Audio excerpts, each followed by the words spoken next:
Okay, now we have some numbers with some decimals in. We have 6.9 multiplied by 4.2. Let's do it the traditional way first that we used to. 2 9s are 18. The 8 goes down and the 1 gets carried over, and we're going to add it to the 6 later. So here's our adding line for later.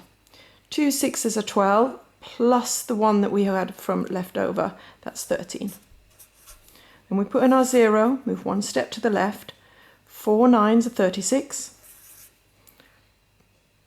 and instead of a 1 here we got 36, so the 3 carries over on top of the 6. 4 6s are 24, plus 3, 27. So we do this multiplication as though there are no decimals at all. Once we've actually done the multiplication, we add up all the numbers. 8 and 0, 8, 6 and 3, 9, 7 and 1, 8, 2 and 0, 2.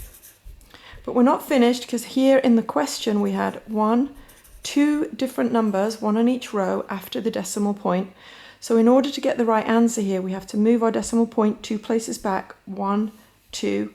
So we get an answer of 28.98. Is that reasonable? That 7 times 4 is 7 4s are 28. So we would be expecting an answer in the order of 28, which is what we get. So that looks pretty good. Let's check that we've done everything right by using a lattice method as well. We draw a box around the numbers that we're multiplying together.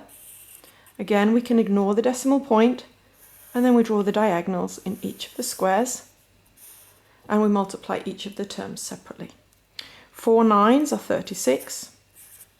6 4s are 24. We can do these in any order that we want, as making sure that the answer is the 2 numbers in the vertical and the horizontal axis. 6 2s are 12.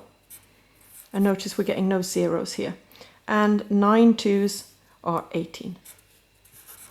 Then we start in this bottom corner here. How many numbers are in this diagonal? There's only 8. 6, 1 and 2 are in this diagonal. 6 and 2 is 8, plus 1 is 9. 3, 4 and 1, 7 plus 1 is 8. And there's only the 2 in our last diagonal. So we get that the answer is 2, 8, 9, 8. But again, we had 2 numbers after the decimal point in our question, so we move the decimal point 2 places back in our answer. We get exactly the same answer. What about the trig method then? Well, how does this work when you get such big numbers? Well, we do the same thing that we did before. Step 1 is we do the first 2 numbers, and step 2 is the last 2 numbers. These are the first pair. 6 4s are 24, so we actually write 24 there. And our last 2 numbers are 18. 9 times 2 is 18.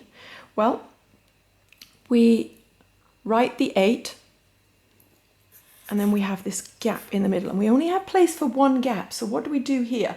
And what do we do with the 1? Well, we actually put the 1 over here on the side, because we're going to have to use that and add that up later. Now we do our outside 2. The 6 times the 2 would give us 12. Let's record them all over here.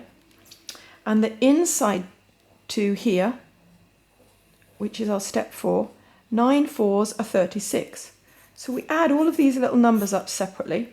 36 plus 12 plus 1, we get 48, 49 here. Well, what do we do with that when we've only got place for 1 number? Well, we put the 9 here where it should be, in the middle, and then the 4 we actually add to the 4 here. So 4 plus 4 is 8, so we get the answer 2, 8, 9, 8. Move the decimal point 2 places back, just as in the other ones. 1, 2. We get the answer 28.98. What about in the last question, we actually did something else, where we actually took these numbers and multiplied them together a bit in a different way. 69 times 42.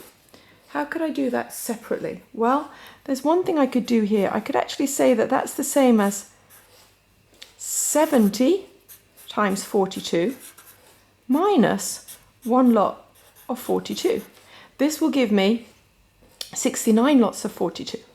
Well, how do I do that then? Well, 7 2s are 14. Carry 1 over to the next one. 7 4s are 28, plus 1 is 29. So 7 times 42 would give me 294, but I had 70 times 42, so I'd get 2,940.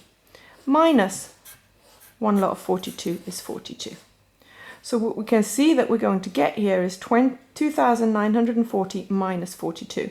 That's going to give us 898.